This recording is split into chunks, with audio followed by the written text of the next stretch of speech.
Hi hello नमस्कार, कसे आहात तुम्ही सगळे। उद्या आषाढी एकादशी। आज मी तुम्हाला आपण चपातीचं पीठ कसं भिजवतो आणि चपाती कशी फुगते आपली, म्हणजे नरम पण झाली पाहिजे चपाती, हे पण सांगणार आहे।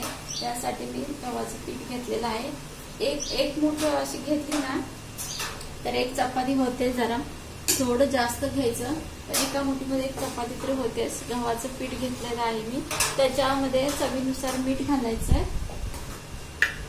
मीठ मी हातानेच घालते, मला हातानेच अंदाज चांगला येतो, कारण मी चमच्याने घालते तेव्हा माझं खारट तरी होतं, नाहीतर कमी तरी होतं, एक दोन काहीतरी होतंच। त्यामुळे माझा हाताचा अंदाज एकदम बरोबर असतो, निदान खारट तरी नाही होत, जास्त करून बरोबरच असतो। मीठ घातलंय, मीठ सगळं असं मिक्स करून घ्यायचं, सगळ्या पिठाला लागत नाही तर एकाच ठिकाणी खारट चपाती होऊ शकते। सगळ्या पिठामध्ये मिक्स केल्यानंतर पाणी घ्यायचं पातेल्यामध्ये। शक्यतो तांब्यामध्ये पाणी नका घेऊ, कारण आपल्यात असे बरेच लोक म्हणतात की पीठ भाकरीचं भिजवताना, म्हणजे भाकरीचं मळताना किंवा चपातीचं भिजवून ठेवताना तांब्यामध्ये पाणी नाही घ्यायचं, असं आपलं शास्त्र सांगतात। कोण मानेल आणि नाही मानेल माहिती नाही मला, ज्याची त्याची श्रद्धा असते, ज्याचे त्याचे अनुभव असतात। काही अशा गोष्टी असतात तर केल्या तरी काही कोणाला फरक नाही पडत, काही लोकांना पडतो, त्यामुळे ज्याची त्याची श्रद्धा। पण मी तर शक्यतो तांब्यामध्ये पाणी नाही घेत पीठ भिजवताना, आणि थोडं थोडं पाणी घालून पीठ भिजवायचंय आपल्याला। एकदम जास्त पाणी नाही घालायचं त्याच्यामध्ये, थोडं थोडं असं घालायचं आणि वरून हाताने थोडं थोडं त्या पाण्यामध्ये सुकं पीठ घालत राहायचं, मग आपले हात जास्त पण भरत नाही।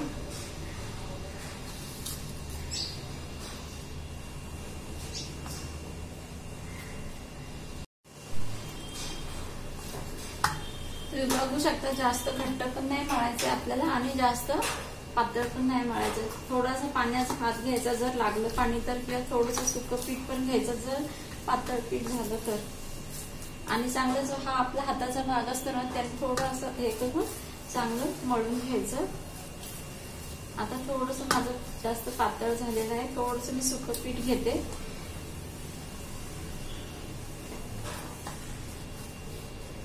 आणि झाकून ठेवायचं आपल्याला 10 ते 15 मिनिट।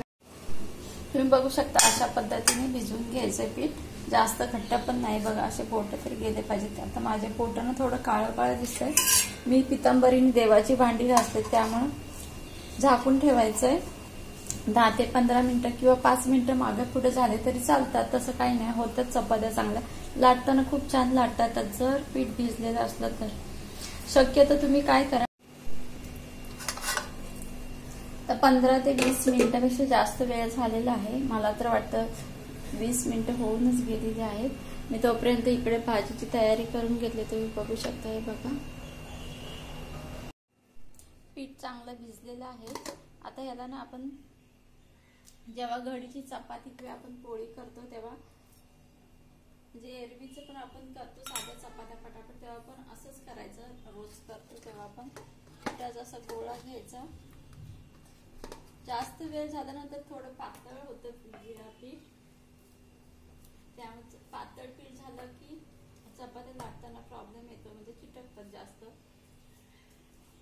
म्हणून जास्त वेळ भिजवून नाही ठेवायचं। असं तेल लावून चांगलं मळून घ्यायचं, असं चपात्या चांगल्या लागता येतात। त्याच्यामुळे तुम्ही पोळ्या म्हणत असाल, पण आम्ही ना चपात्या बोलतो, त्यामुळे माझ्या तोंडासारखं चपातीच येत आहे, त्यामुळे बघा मी त्यामुळे अशी बोलते, खरं चपात्याच बोलते मी आता, त्यामुळे पोळ्या चांगल्या येतात। आमच्या घरात सगळेजण पोळी कोणच बोलत नाही, चपाती सगळे बोलतात। या पद्धतीने चांगला तेल लावून गोळा मळून घ्यायचा। आता छोटे छोटे गोळे करून घ्यायचे, तुम्ही बघू शकता या पद्धतीने। सुकं पीठ पण घ्यायचंय आपल्याला। गॅस तवा इकडे गरम झाला, गॅस कमी करून घ्यायचा। असे एक एक गोळे घ्यायचे, जेवढी जास्त मोठी पण नाही घ्यायची, जास्त छोटी पण नाही घ्यायची, चपाती करण्यासाठी गोळा सुक्या पिठात असं घोळवून घ्यायचा, लाटण्याने असं मोठी लाटून घ्यायची, तुम्ही बघू शकता या पद्धतीने। सगळीकडून असं तेल लावून घ्यायचं, कॅमेऱ्यामध्ये दिसतंय का बघितलं नका, नाहीतर मी इकडे काम करत राहायची आणि माझं शूट काहीच नाही व्हायचं. सुकं पीठ घालून घ्यायचं, मग परत या पद्धतीने इकडे तेल लावून घ्यायचं, असं परत सुकं पीठ घालायचं. असं केलं तर पोळी चांगली फुगते पण आणि पापुंद्रे पण सुटतात. सुका पिठामध्ये गोळून असं लाटून घ्यायची, प्रत्येक कोण लाटून घ्यायचा. बघू शकता हे सगळं एक एक कोण लाटून घ्यायचे. काही वेळा असं होतं की गोल आकार येत नाही, पण रोज रोज आपण लाटतो त्यामुळे प्रॅक्टिसमुळे ते होऊन जातं, गोल आकार येतो. माझी पण आधी येत नव्हती. तुम्हाला मी लास्ट मध्ये दाखवून चपाती करताना की मी पहिल्यांदा चपात्या कशा करायच्या. आता हल्ली हल्ली मी असे करायला लागले. परत सुकं पीठ लागलं तर घ्यायचं आपल्याला, जसं गरज असेल त्याप्रमाणेच घ्यायचं. आणि लाटताना कडाच लाटायच्या, मध्ये लाटायची नाही, मध्ये आपोआप लाटली जाते. कडा लाटला की कडा जाट राहत नाहीत, अजिबात बिलकुल राहत नाही. बघू शकता माझी अर्धी तर लाटून झाली, तर पूर्ण झाल्यावर दाखवते. या पद्धतीने लाटून घ्यायची गोल. आणि इकडे तव्याला थोडं तेल लावून घ्यायचं. आता चपाती घालायची आपल्या तव्यामध्ये.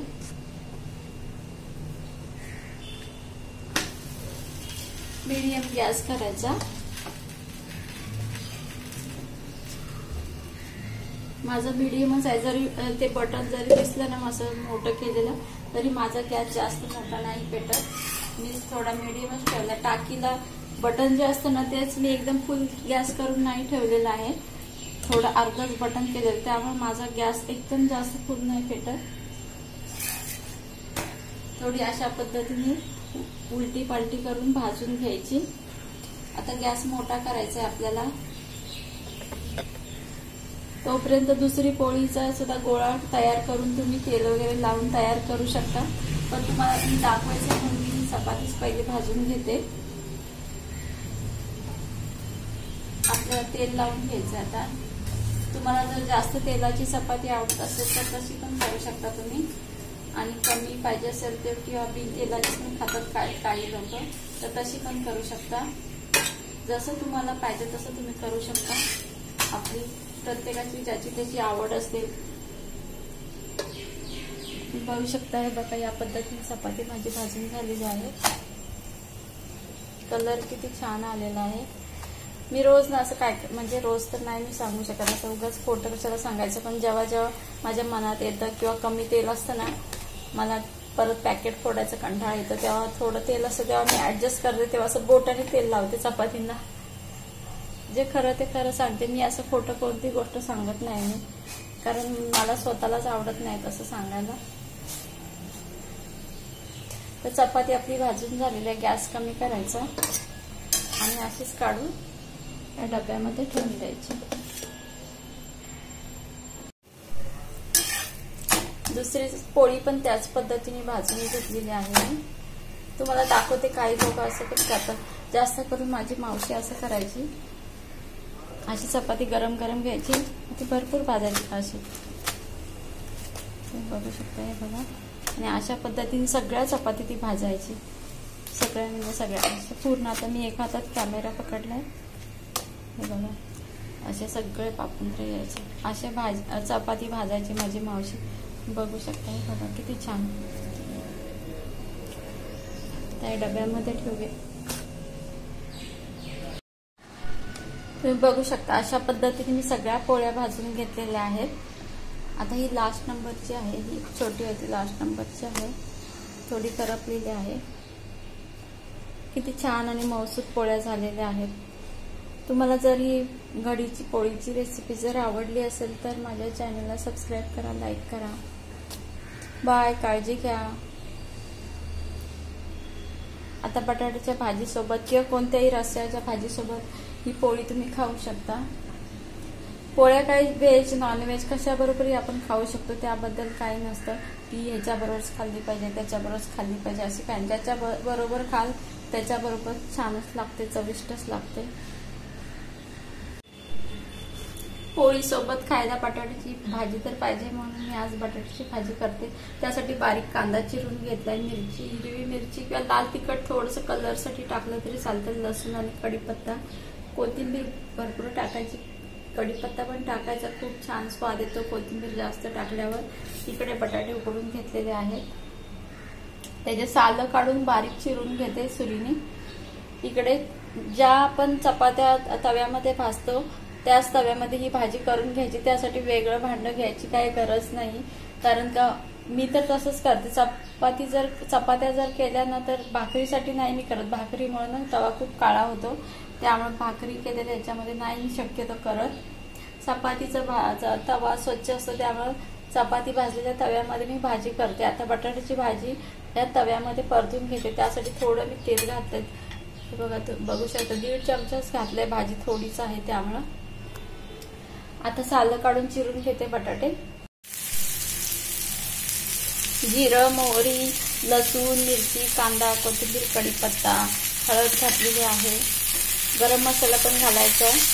कोथिंबीर तेलामध्ये चांगली परतून घ्यायची आणि नंतर भाजी झाल्यानंतर पण थोडीशी ठेवायची. चांगलं परतून घेतल्यानंतर बटाटे घालायचे फोडी केलेले. लास्टमध्ये शेंगदाण्याचा कूट घालायचा. चांगली परतून घेतल्यानंतर आपल्याला मीठ पण घालायचं. मला दाखवते परतून घेतल्यानंतर. चांगली परतून घेतल्यानंतर मीठ घातल्यानंतर पण परतवायची चांगली, गॅस कमीच करायचा. शेंगदाण्याचा कूट घालायचा, जास्त जर घातला तर गोड लागते भाजी. शेंगदाण्याचा कूट थोडा कमी घालायचा, एकदम जास्त नाही घालायचा. तुम्हाला जर जास्त आवडत असेल तर असं घालू शकता तुम्ही. लाल मिरची पावडर घातले, भाजीचा ठसका यायला लागला. लाल मिरची घातली त्यामुळे कलर दिसतोय थोडा भाजीला. कोथिंबीर घालायची छान हिरवीगार.